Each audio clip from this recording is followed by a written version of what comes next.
અત્યારે સામે આવી રહ્યા છે થોડી જ વારમાં વડાપ્રધાન મોદી કરશે મોટી જાહેરાત। આ સમાચાર અત્યારે મળી રહ્યા છે જેમાં થોડી જ વારમાં પીએમ નરેન્દ્ર મોદી દ્વારા મોટી જાહેરાત કરવામાં આવશે, મોટી ખબર આપવામાં આવશે। થોડી જ વારમાં વડાપ્રધાન મોદી સભાને સંબોધિત કરશે। થોડી જ વારમાં વડાપ્રધાન દ્વારા મોટી જાહેરાત કરવામાં આવશે। તો આ સમાચાર અત્યારે સામે આવી રહ્યા છે, સૌથી મોટા સમાચાર કહી શકાય છે। થોડી જ વારની અંદર વડાપ્રધાન નરેન્દ્ર મોદી છે તે સંબોધિત કરશે અને થોડી જ વારમાં તેમના દ્વારા મોટી જાહેરાત પણ કરવામાં આવશે। થોડી જ વારમાં વડાપ્રધાન નરેન્દ્ર મોદી મોટી જાહેરાત કરશે। આ સમાચાર અત્યારે સામે આવી રહ્યા છે જેમાં વડાપ્રધાન દ્વારા સંબોધન કરવામાં આવશે અને આ સંબોધન દરમિયાન વડાપ્રધાન નરેન્દ્ર મોદી તેઓ મોટી જાહેરાત કરશે, પ્રજા કલ્યાણલક્ષી મોટી જાહેરાત તેમના દ્વારા કરવામાં આવશે। તો આ થોડી જ વારમાં સૌથી મોટી જાહેરાત પણ તેમના દ્વારા કરવામાં આવશે। તેઓ વડાપ્રધાન નરેન્દ્ર મોદી દ્વારા સંબોધન કરવામાં આવશે અને આ સંબોધન દરમિયાન તેમના દ્વારા મોટી જાહેરાત કરવામાં આવશે। પ્રજાના કલ્યાણલક્ષી કોઈ મોટી જાહેરાત હોઈ શકે છે તેવું પણ અત્યારે કહેવાય રહ્યું છે। થોડી જ વારની અંદર તેઓના દ્વારા મોટી જાહેરાત કરવામાં આવશે।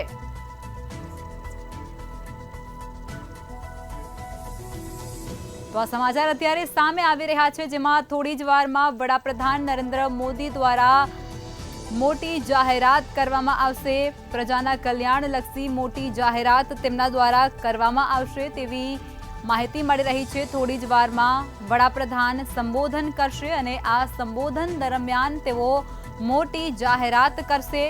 સીએએને લઈ અને 5 સુધીમાં જાહેર થઈ શકે છે નોટિફિકેશન। તો આ સૌથી મોટી જાહેરાત થોડી જ વારની અંદર, થોડી જ ક્ષણોની અંદર વડાપ્રધાન દ્વારા કરવામાં આવશે। તેમના દ્વારા સંબોધન કરવામાં આવશે અને આ સંબોધન કરતી વખતે તેમના દ્વારા આ મોટી જાહેરાત કરવામાં આવશે। તો થોડી જ ક્ષણોની અંદર, થોડી જ વારની અંદર વડાપ્રધાન મોદી દ્વારા મોટી જાહેરાત કરવામાં આવશે।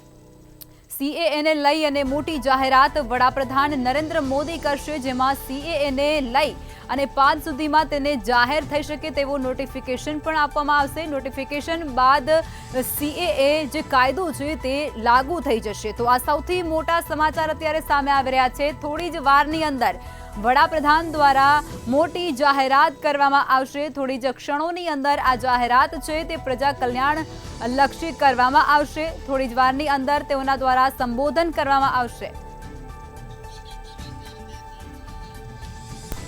તો આજ મુદ્દે વધુ વિગતો અમારા સંવાદદાતા વિશાલ મહેતા આપી રહ્યા છે। વિશાલ, અત્યારે વડાપ્રધાન દ્વારા સંબોધન કરવામાં આવશે અને સૌથી મોટી જાહેરાત કરવામાં આવશે, શું છે વધુ માહિતી?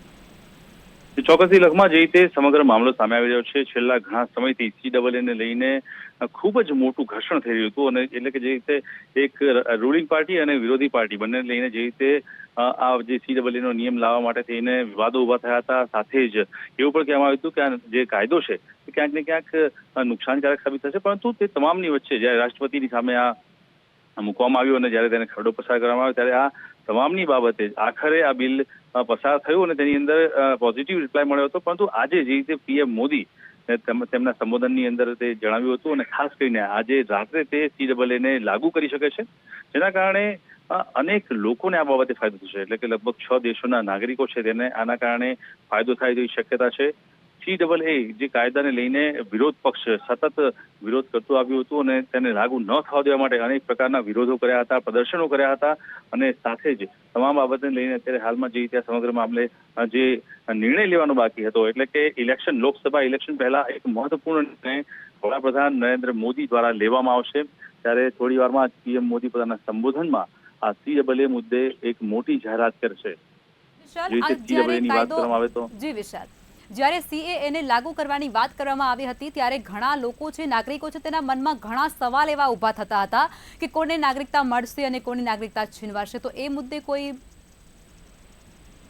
ચોક્કસથી લખમાં જે રીતે અત્યારે હાલમાં આ CAA નો કાયદો જે લાગુ થવાનો હતો તેને લઈને શરૂઆતમાં એવું કહેવામાં આવતું હતું અને એવી ભ્રમણા ઉભી કરવામાં આવતી હતી કે આના કારણે જે બહારના જે શરણાર્થીઓ છે એને ક્યાંક ને ક્યાંક નુકસાન થશે અને CAA ને લઈને જે લોકો છે તેને ફાયદો નહીં પણ ક્યાંક ને ક્યાંક પરેશાનીનો સામનો કરવો પડશે। પરંતુ અલ્ટિમેટલી વડાપ્રધાન નરેન્દ્ર મોદીનું જે વિઝન છે તે પહેલેથી જ વિઝનરી પર્સન રહ્યા છે અને 3 દેશોના 6 ધર્મના શરણાર્થીઓને આના કારણે ફાયદાઓ થશે તે પહેલેથી જ કહેતા આવ્યા છે. તે બાબતે તેમણે ઊંડાણપૂર્વક ચર્ચા પણ કરી હતી અને એટલે જ આ તમામના મુદ્દે અત્યારે હાલમાં જે મોટી જાહેરાત થઈ રહી છે ત્યારે આ તમામ નિવેદનને લઈને સામે આવી રહ્યું છે કે લોકસભા પહેલા વડાપ્રધાન નરેન્દ્ર મોદી દ્વારા આ એક મોટી જાહેરાત થશે તે ખરેખર ખૂબ જ પોઝિટિવલી ના માત્ર ભાજપ પક્ષ માટે પરંતુ દેશ માટે પણ સાબિત થશે, કારણ કે 3 દેશોના 6 ધર્મના જે શરણાર્થીઓ છે તે તમામ માટે આ ફાયદારૂપ સાબિત થશે અને આ CAA લાગુ થયા પછી અનેક લોકોને તેનો ફાયદો દેખીતી રીતે જોવા મળશે. એટલે કે નોટિફિકેશન આજે રાત્રે જાહેર થાય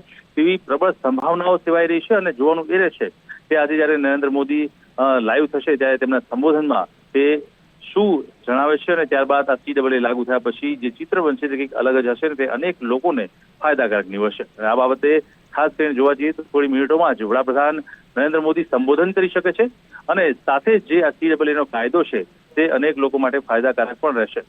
સાથે જ ભારતીય નાગરિકતા અધિનિયમ 1955માં જે ફેરફાર કરીને નાગરિક સંશોધન બિલ 2016માં લોકસભાનું જે બિલ રજૂ કરાયું હતું તેને લઈને આ સમગ્ર CAA જે છે તે લાગુ કરવાનું નોટિફિકેશન કરવામાં આવશે. એટલે CAA ને લઈને મોટી જાહેરાતના સમાચાર ટૂંક સમયમાં જ દેશના વડાપ્રધાન દ્વારા જાહેર થાય તેવી શક્યતાઓ હાલ પ્રબળ બની છે.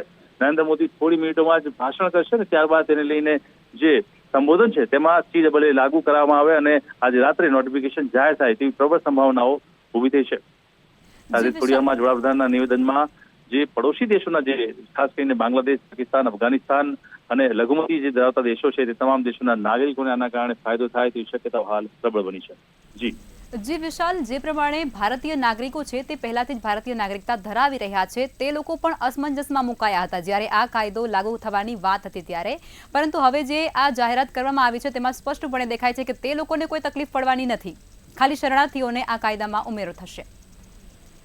ચોક્કસથી જે રીતે જે શરણાર્થીઓ છે એટલે કે જે પડોશી દેશોના જે અલગ અલગ ધર્મોના લોકો છે તે અત્યાર સુધી એમને નાગરિકત્વ નહોતું મળ્યું અને સાથે જ ક્યાંક ને ક્યાંક તે લોકો પોતાના તમામ કામોમાં અટવાતા હતા અને પરેશાન થતા હતા. અને ભારતીય નાગરિકતાનો જે કાયદો છે એટલે કે CAA નો જે કાયદો છે તે લગભગ 2019થી તેને અમલમાં લાવવા માટેના પ્રબળ પ્રયત્નો સરકાર દ્વારા કરવામાં આવ્યા. ત્યારબાદ કોવિડ આવ્યું, કોવિડના કારણે ક્યાંક ને ક્યાંક પરેશાની ઊભી થઈ અને હળદ ઊભા થયા. સાથે જ વિરોધી પક્ષોએ અનેકવાર લોકોને ખોટી ભ્રમણા ઊભી કરી અને તેમને એવું બતાવવાની કોશિશ કરી કે આ કાયદો આવશે તો તમામ જે બહારના દેશના લોકો છે જે શરણાર્થીઓ છે તેને નુકસાન થશે અથવા તો તે લોકોને પરેશાની ભોગવવી પડશે, તે લોકોને દેશ છોડો આપી દેવામાં આવશે. પરંતુ તે તમામની વચ્ચે ક્યાંક ને ક્યાંક જે વિઝન હતું નરેન્દ્ર મોદીનું એ ખૂબ જ પોઝિટિવ અને બહુ જ સચોટ હતું કે આ કાયદો આવશે અને તે તમામ જે પડોશી દેશો છે તેના નાગરિકોને ક્યાંક ને ક્યાંક ચોક્કસથી ફાયદો કરાવશે અને તેમના માટે હિતકારી રહેશે. અને એટલા માટે જ લોકસભા ચૂંટણી પહેલા જે નિર્ણય જે વડાપ્રધાન મોદી દ્વારા લેવામાં આવ્યો છે તે ખૂબ જ મોટી જાહેરાત કહી શકાય. તે ના માત્ર ભારત દેશના લોકો માટે પરંતુ આસપાસના પડોશી દેશોના લોકો કે જે અલગ અલગ 6 ધર્મના દેશો 6 ધર્મના લોકો છે તે જે ભારતમાં વસવાટ કરશે તેમના હિત માટે પણ વડાપ્રધાન નરેન્દ્ર મોદી વિચારી અને ખૂબ જ સારો નિર્ણય લીધો છે જેની અસર સીધી જ લોકસભા ઇલેક્શનમાં પણ જોવા મળશે. જી વિશાલ, બિલકુલ, કારણ કે એક તરફ ચૂંટણી આવી રહી છે અને એક બાદ એક આ મોટા કામો છે તે કરવામાં આવી રહ્યા છે. એનો મતલબ સાફ થાય છે કે લોકોને આકર્ષવા માટે ક્યારેક આ હોઈ શકે છે. તમારા મતે શું? ચોક્કસથી ના માત્ર લોકસભા ચૂંટણીના કારણે પરંતુ 2019થી નરેન્દ્ર મોદી પહેલેથી જ આ કાયદો લાવવા માટે પ્રયત્નશીલ હતા. સમગ્ર ભાજપ પક્ષ દ્વારા કહેવામાં આવતું હતું કે જો આ કાયદો આવશે તો ચોક્કસથી બહારના દેશોના જે લોકો છે એટલે કે અગાઉ પણ ભારતીય નાગરિકતાનો જે કાયદો છે તે અનેક લોકોને ફાયદો કરાવશે. નવા કાયદામાં જે નિયમો છે તેનું પણ પાલન કરશે તો ચોક્કસથી પડોશી દેશમાં આવેલા શરણાર્થીઓને નાગરિકતા મળી શકે તેવી શક્યતા છે. એટલે કોઈ પણ પ્રકારે બહારના લોકો છે, બહારના દેશના જે લોકો છે એની માટે નુકસાનકારક કાયદો નથી, તેમને નાગરિકતા અપાવશે, તેમના હક અપાવશે.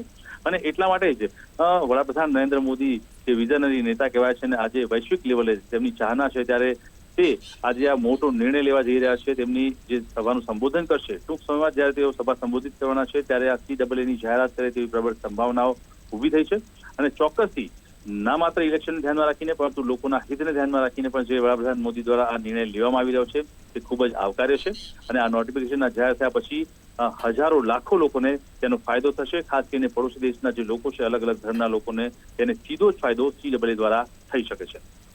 જી વિશાલ, માહિતી સાથે જોડાવા બદલ ધન્યવાદ.